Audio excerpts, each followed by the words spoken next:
Hey, good morning, Maria. Back with another video. It's 9:33 a.m. It is Sunday morning. It is November 28th, and I am here by myself at my house, and I'm getting ready to do a little bit more laundry and just kind of tie up some loose ends. So I wanted to come on here and make a video and kind of talk about what's been going on with me lately. Um, I on Tuesday, my mother passed away, and as everyone knows, I'm estranged from my family, and as a result of my gang stalking activity that occurred. And the issue with my family is the last time I saw my mother was, I believe, a little bit after, I think it was 2000, it was in January of 2019, no, 2020. That's correct, 2020. It's a little after I lost my job over in Buttonwillow. And I went to see her because I needed a place to stay. I had lost my job, and I knew that I was in the height of my targeting, and I was not able to find a job due to the fact that apparently there were some people who were blocking my ability to do so. And when you're dealing with gang stalking, I want to reiterate that everybody is aware that you are having employment issues because they are associated with it in some way, okay? And my mother did not understand my frustration and my extreme. I mean, I was extremely frustrated and terrified as to what was going on with me. And so I told her that I needed a place to stay. And I didn't want to go really into it, but she seemed reluctant on helping me. And I explained to her, I finally explained to her, look, I'm dealing with being targeted. And I explained to her what was going on, and that I was not able to find a job, and that I was, so my mother was still, insisting that she was not going to allow me to stay with her. And I was upset, because, the thing is, when you're dealing with gang stalking, is that you're dealing with the mentality that is not open to cooperation or understanding or even talking. No matter what, they will never divulge the information that they know is going on with you, regardless, okay? So I knew that it was a pointless conversation, and I left, okay? I would like to say that people think that my mother's death did not affect me. This is not true. I mean, when I was informed of my mother's death, that evening I came home, and my son let me know that my mother passed away. And I know that the last time I spoke with my sibling in the other community, the town that I'm from, she seemed very angry with me, and we kind of had like a bit of a confrontation. So I have not spoken to my siblings since then. That does not mean that I have been putting a lot of things into perspective, and that's not to say that I'm not going to um, say that what they did was right, because I don't think it's right. When you're dealing with your future and somebody knows what's going on with you, I believe they have a moral responsibility to let you know, especially when they're dealing with your future. But I also understand, and I've come to realize, that my mother deserves to be forgiven for anything that she has ever done, mainly because I understand that my mother comes from a background that is, to me, kind of shrouded in a lot of, and this is not an insult to her in any way, just ignorance. They never give any thought or consideration to the possibility that people who are in a so-called authority can be wrong. And also, I think because my mother was very narrow-minded, um, she comes from a time period where women just did a certain thing, and nobody ever thought one way or the other whether it was right or wrong. They just did it, based on tradition or whatever. And so, I do have feelings for my mother. I do understand that I will not see my mother again. I do, and believe me, people, just because people think that I'm keeping busy or whatever, that I'm not grieving in any way. That's not true.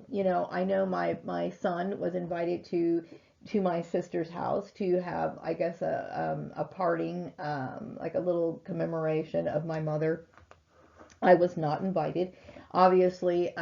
So there is still going to be tension there, and I may never see my family again. This is something that oops, ouch, my cat's like clawing at me. This is something that I understand, and I do think that things have become so awkward that may never happen. I know that my mother was estranged from her family. These sort of squabbles or whatever go on in families, and I do take death very seriously, and I do keep busy, because keeping busy is one way of me staying focused and preventing myself from having some sort of nervous breakdown. I've already gone through um, a community harassment issue, extreme bullying, and things have picked up for me, and I'm very grateful for that. But that doesn't mean that that what happened to me does not affect me, because I will tell you, when somebody is literally playing with your life, that's going to affect you. And somebody's, creating these like stipulations where they're backing you against the wall, forcing you to make concessions that are uh, really not to your better, to you, in your best interest to make, only so that you can barely survive. That sort of stuff is, like I said, it's very much like somebody putting a gun to your head. Okay. Yes, I do think that my family provided very well for me when I was growing up. I always had clothes to wear. I always had plenty of food in the house. Those sort of things. That's not my issue. I will say that my family, because of their upbringing, I'm not just saying my mother, I'm going to say my father as well. They came from a very black and white mentality. And this is not based on race. When I say black and white, it was, this is the way it is. There is no ifs, ands, or buts about it. It's very clear. It's very cut and dry. And no, your psychological well-being is not being taken in consideration. All of these things that throughout the course of time, throughout research and human behavior, whatever, people have come to realize that when people, like for example, spankings were just like an immediate response to a kid doing something wrong. But throughout the course of time, some people consider, okay, is spanking really a good thing? Okay, and some people are going to have different opinions on this. It's going to vary. And I personally think, yes, spankings can be beneficial, but you should make sure that the punishment fits the crime. It is up to the parent to decide. I know that we have issues nowadays with child protective services or whatever, but to me, if a child does something extreme, then I would think that a spanking is warranted. Okay, but not a beating, but a spanking. Okay, but in my family, anything, that they thought that, and it was more based on being agitated, being frustrated, than actually giving a child a point of reference as to how not to correct that error. And the kid is still confused as to whether or not, how to proceed in life and make the best decisions. Now, throughout this, like I said, I do forgive my mother. And for the last few days, I have been, I'm not going to the funeral. I wasn't invited to the funeral. I wasn't invited to this little memorial thing that they're having, or whatever, this gathering. So I wasn't invited to it. Okay. So obviously, there may be tensions till the day that I die. I don't know. But as far as me making inner peace with my mother, yes, I forgive my mother for anything that she has ever done or said to me. I do remember the good times that I had with my mother. I think my love for stuffed animals and making them talk and be silly like that is a direct result of my mother's upbringing that she provided for me. Yeah, I do. I love my mother. I love my mother. But, at the same time, I've dealt with a lot of trauma in the last few years, and I kind of resent people assuming that I don't care that I'm never going to see her again. I do. That is something that really does affect me, and I'm not able to have the closure, of seeing her or saying goodbye at my last, at the last moment. But in my mind, I am making peace with it. And every day, like in the middle of the night, I wake up and I'm thinking, okay, I want her to pass on. This is my spiritual thing, okay? I want her to pass on and be at peace with her transition into the afterlife. I want her to feel peace. I don't want her to feel remorse. She needs to feel free and move on. And that's the way I look at it, you know, and it is in my mind and it will be for the rest of my life. Okay. And people think that I don't have feelings, you know, I don't have anyone to rely on in this world other than myself. I'm the only person who really gives a shit. Don't, that's not to say that my son doesn't give a shit or anything like that, because my family, my son does care about me. But at the end of the day, you know, my son is expected to grow up, you know, grow up and do the things that he needs to do. And where does that leave me? That leaves me on my own to take care of myself. You know what I mean? So it's like I also know that I'm the only person I can count on to protect Maria. You know what I mean? So, you know, I want to clear that up. And so, yeah, you know, I have to function. I get up and I function every day. The day after I realized that my mother passed away, I went to work and I tried to focus on my work. And I have been able to handle things as much as I possibly can. Yes, I did shed tears over this. Yes, I am waking up in the middle of the night and thinking about, you know, I hope my mother was comfortable when she passed away. I hope she, you know, I hope she did these things, you know, and I hope that she felt as though she made peace with her life. Not just how she treated me or how whatever, but I wanted her to be at peace with herself. I take death very seriously. Very seriously. So, and so that's something that I really wanted to say. And I also I got a comment from my brother who wrote something on my video this morning, which prompted me to make this video.